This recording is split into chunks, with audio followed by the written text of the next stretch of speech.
Question 11 part B. So, like I said, miss out question A. It's not really worth it. Come back to it at the end. But yeah, this is a classic optimization question. And what we do to start me off, I should know when I'm doing optimization, is it's all about differentiation.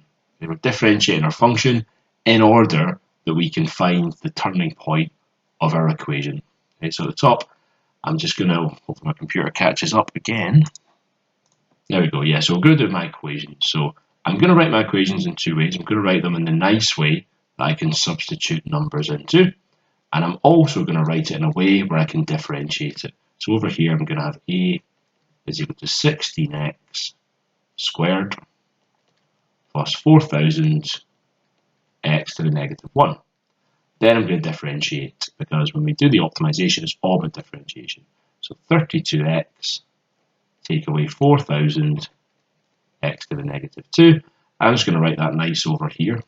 So that's 32x take away 4000 over x squared.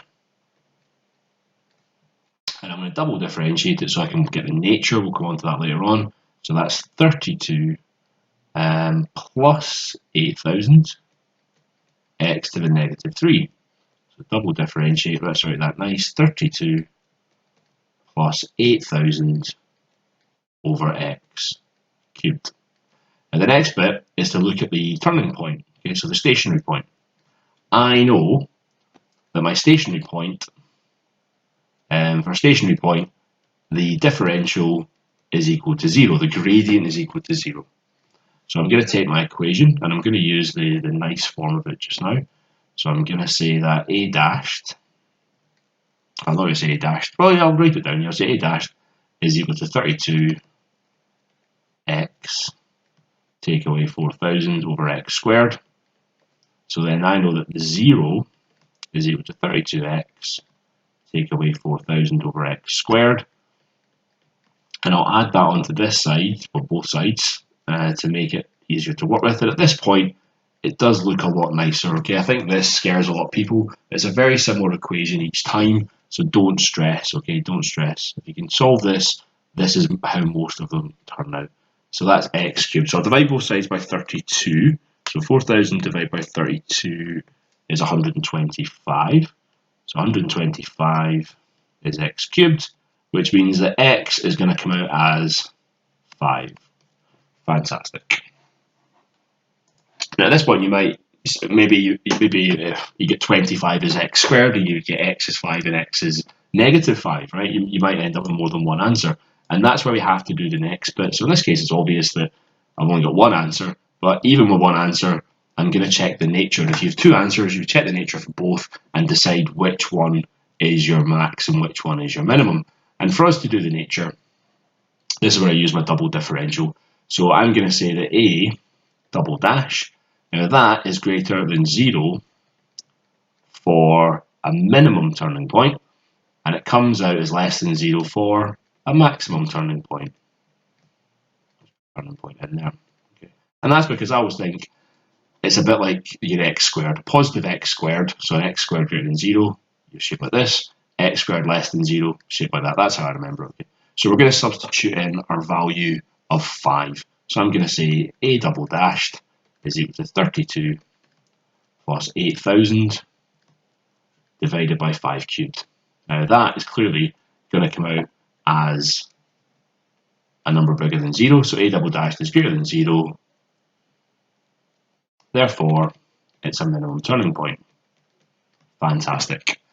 And the question, did it ask me to go any further? It said find the minimum value of a. Yes, so I just worked out the value of x for the minimum value, but now I need to actually do a final answer. And sometimes that is your final answer. You just say, therefore, at 5, we have a minimum turning point. But in this case, I need to go back up to my main equation, and I'm going to work out the area. So the area is equal to, forget that, that's a different video down there, 16x squared plus 4000 over x. And this is why I like writing the equations at the beginning. It makes my life a lot easier as I go through this. So that's 5 squared plus 4000 divided by 5.